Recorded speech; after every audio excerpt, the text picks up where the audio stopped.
আসসালামু আলাইকুম everyone, welcome to my new blog. আমি আজকে আপনাদেরকে জামালপুর শহরের কিছু জায়গায় ঘুরে দেখাবো ইনশাআল্লাহ। সেই উদ্দেশ্যে আমি এখন বাড়ি থেকে রওনা দিয়েছি। প্রথমেই তীব্র নিন্দা জানাই বিএনপির সেই হায়নাগুলো একজন মানুষকে যেভাবে নির্মমভাবে হত্যা করেছে, এটা কোনো মানুষের কাজ হতে পারে না। দেখতে দেখতে এখন আমি চলে এসেছি জামালপুরের পৌর বাস টার্মিনালে। এখন এই জায়গায় শুধু রাজীব বাস এমনি দাঁড়িয়ে থাকে। তো এখান থেকে আমি এখন চলে যাচ্ছি দয়াময়ী মোড়ে। দেখতে দেখতে দয়াময়ী মোড়ে এসে পড়লাম। তো এদিক দিয়ে রাস্তার কাজ চলার কারণে গাড়ি ঘোড়া বন্ধ। তো এদিক দিয়ে এখন হেঁটে আমি মার্কেটের দিকে যাচ্ছি। দেখতে পাচ্ছেন যে রাস্তার ঢালাইয়ের কাজ চলতেছে। তো মানুষজন এখন খুব কম, আজকে যেহেতু শনিবার ছিল জামালপুরের হাট। দেখেন রাস্তাঘাট একেবারেই ফাঁকা, রাস্তার যে গাড়ি ঘোড়া বন্ধ, এখানে বাঁশ দিয়ে রাখছে। আর আজকে আমার এই ব্লগ হচ্ছে আমার জীবনের প্রথম ব্লগ। তো সকলেই ইনশাল্লাহ আমার একটু সাপোর্ট দিবেন, যেন আপনাদেরকে জামালপুর এবং বাংলাদেশের বিভিন্ন জায়গায় গিয়ে সমস্ত ভালো ভালো ভিডিও আপনাদের সামনে তুলে ধরতে পারি। যদি আমার ভিডিও ভালো লাগে তাহলে সকলেই আমার পেজ ফলো করে দিবেন এবং ইউটিউব থেকে যারা দেখছেন অবশ্যই ইউটিউব চ্যানেলে সাবস্ক্রাইব করে দিবেন। রাস্তার কাজ করার কারণে এদিক দিয়ে মানুষের ওইরকম চলাফেরা নাই, কিন্তু কয়েকটা দোকান খোলা আছে। এদিক দিয়ে দেখতে পাচ্ছেন এগুলা দোকান খোলা, এই যে বাইরে যেগুলা জুতার দোকান ছিল এগুলা খোলা আছে।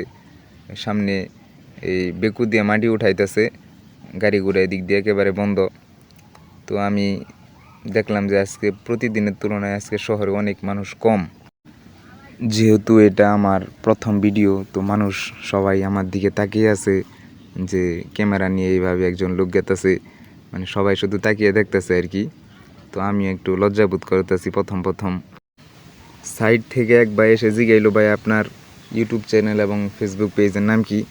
আমি বললাম যে ভাই ইউটিউব চ্যানেল এবং ফেসবুকের নাম মুস্তাকিম বাব, এটা লিখে সার্চ করেন, তাহলে শুধু আমারটাই আসবে। চলুন তাইলে কথা না বাড়িয়ে সামনের দিকে যাই।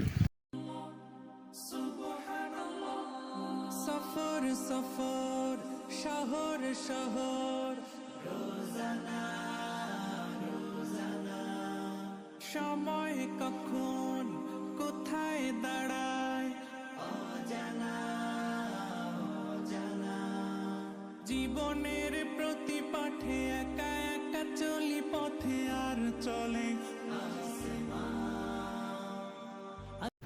দয়াময়ী মোড় থেকে এখন আমরা তমালতলা এসে পড়েছি।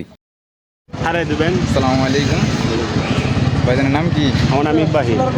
আপনার কোন জায়গায় পাওয়া যাবো সবসময়? সবসময় এখানেই পাবেন তামালতলা মোড়ে। তামালতলা মোড়ে নাকি?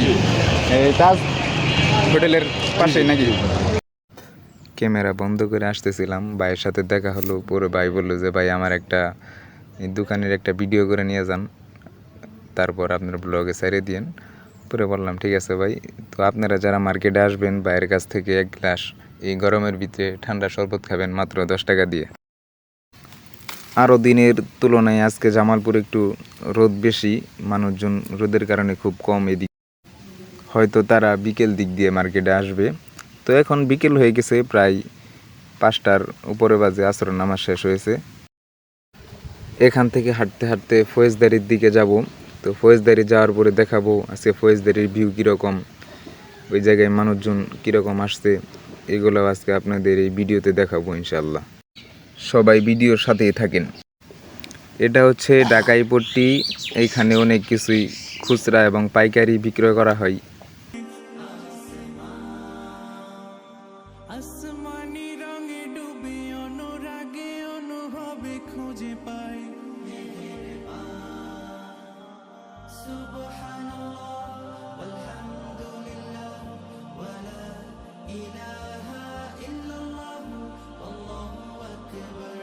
আজকে গরমের তাপমাত্রা অনেক বেশি। দয়াময়ী থেকে এই পর্যন্ত আসতে আমি অনেক ক্লান্ত হয়ে গেছি। তো এখন প্রায় বকুলতলার কাছাকাছি চলে এসেছি। বকুলতলা হচ্ছে জামালপুর জেলার প্রাণকেন্দ্র। তো এই জায়গায় দেখতে পাচ্ছেন অনেক সুন্দর একটা বকুল গাছ। এইখানে এদিক দিয়ে হচ্ছে আমি যেদিক যাচ্ছি, এটা হচ্ছে ফৌজদারি যাওয়ার রাস্তা। তো আমি এখন ফৌজদারির দিকে যাইতেছি। বকুলতলাতে রয়েছে হাতিল ফার্নিচার, এখানে অনেক নান্দনিক জিনিস পাওয়া যায়। সামনেই হচ্ছে জামালপুর জেলা বালিকা উচ্চ বিদ্যালয়। ক্যামেরা বন্ধ করে যাচ্ছিলাম, পরে কয়েকটা ছোট ভাইয়ের সাথে দেখা হলো, তারা এসে সেলফির আবদার করলো, এই যে নাম জিজ্ঞাসা করলো। আপনারা দেখলেন যে কয়েকজন ছোট ভাই কীভাবে এসে মানে সেলফি দুটো করে হুড়োহুড়ি শুরু করে দিয়েছিল। তো আমরা মনে করি যারা ব্লগার তারা অনেক অহংকারী, কিন্তু বাস্তবে আসলেও তা না। গাইজ দেখতে পাচ্ছেন, এটা হচ্ছে জামালপুর জেলা মির্জা আজম অডিটোরিয়াম। তো এখানে যখন স্বৈরাচার পালিয়ে গিয়েছে তখন জামালপুরের মানুষ ক্ষিপ্ত হয়ে এটাকে ভেঙে চুরমার করে দিয়েছে। তো এখান থেকে আমাদের শিক্ষা নেওয়া উচিত, অহংকার এবং জুলুম চিরস্থায়ী। গাইজ আজকে ভিডিও এই পর্যন্তই। সকলে আমার ফেসবুক পেজ এবং ইউটিউব চ্যানেলকে সাবস্ক্রাইব করবেন। সকলকে ধন্যবাদ। আসসালামু আলাইকুম।